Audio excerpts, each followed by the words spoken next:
menunaikan ibadah puasa bagi kaum muslimin.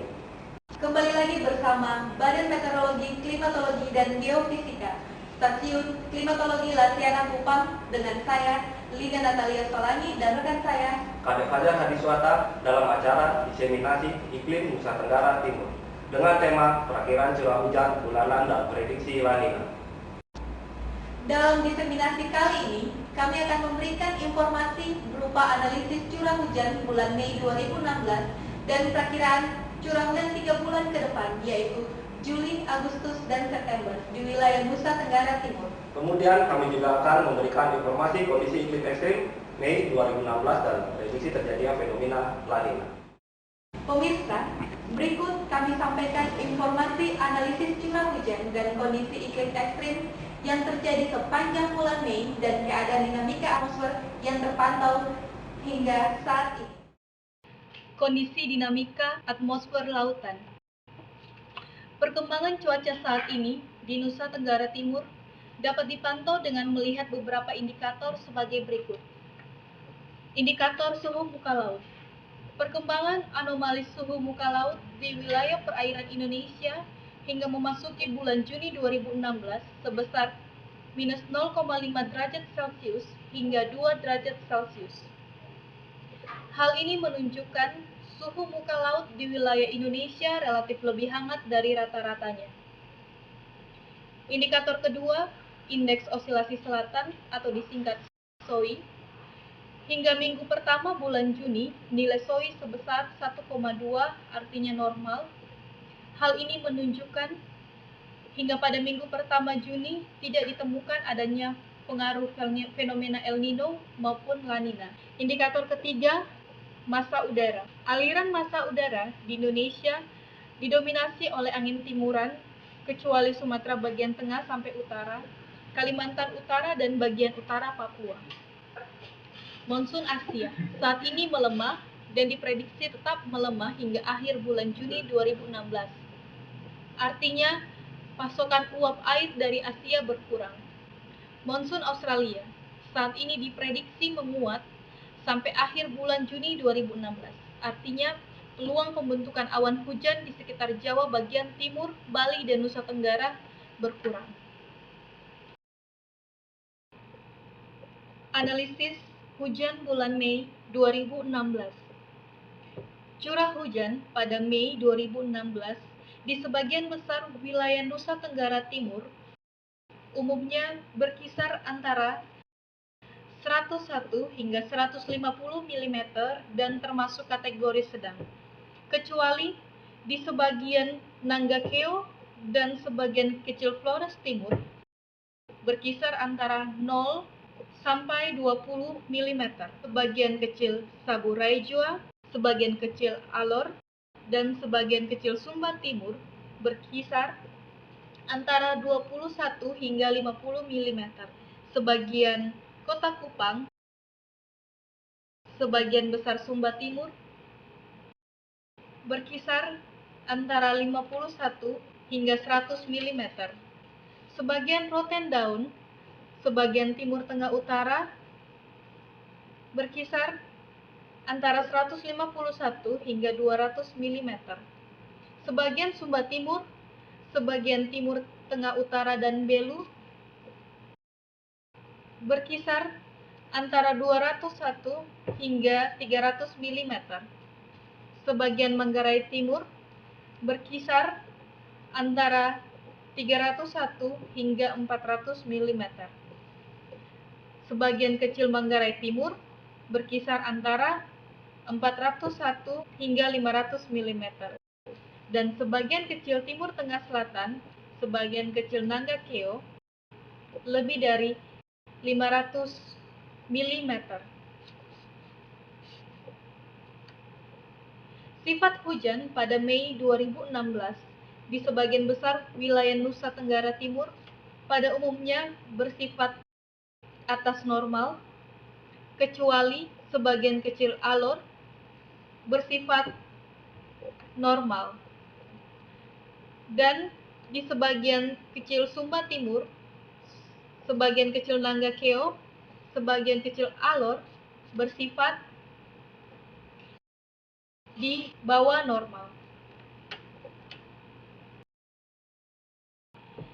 Pada awal Juni, di sebagian besar wilayah Nusa Tenggara Timur, umumnya memiliki hari tanpa hujan berkriteria panjang, yaitu terjadi selama kurang lebih 21 hingga 30 hari,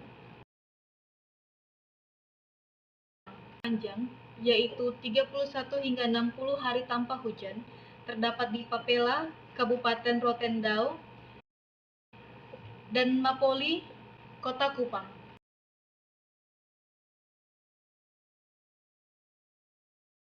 Iklim ekstrim. Berdasarkan data pengamatan cuaca dari seluruh stasiun BMKG di Nusa Tenggara Timur, diketahui bahwa iklim ekstrim selama bulan Mei diketahui berada pada stasiun meteorologi Ruteng Kabupaten Manggarai dengan suhu minimum pada tanggal 29 yaitu 14,4 derajat Celcius dan pada tanggal 31 yaitu 12,5 derajat Celcius. Pemirsa, setelah kita menyaksikan informasi iklim bulan Mei serta dinamika atmosfer yang terjadi hingga saat ini, selanjutnya kami sampaikan perkiraan curah hujan 3 bulan ke depan dan prediksi fenomena La Nina. Prediksi La Nina. Berdasarkan statistik kejadian dalam 50 tahun terakhir, 75% El Nino kuat selalu diikuti oleh munculnya La Nina. Oleh karenanya, diperkirakan El Nino 2015-2016 berpeluang diikuti oleh La Nina. El Nino 2015-2016 mempunyai intensitas lebih tinggi dibandingkan tahun 1997-1998 dan memiliki pola yang sama. Namun demikian, El Nino 2015 lebih cepat 10 hari menjadi netral dibandingkan El Nino 1997-1998.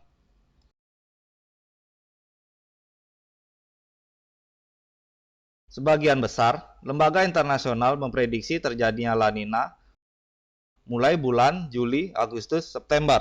Prediksi suhu muka laut menunjukkan di Pasifik Timur semakin dingin yang menunjukkan gejala La Nina.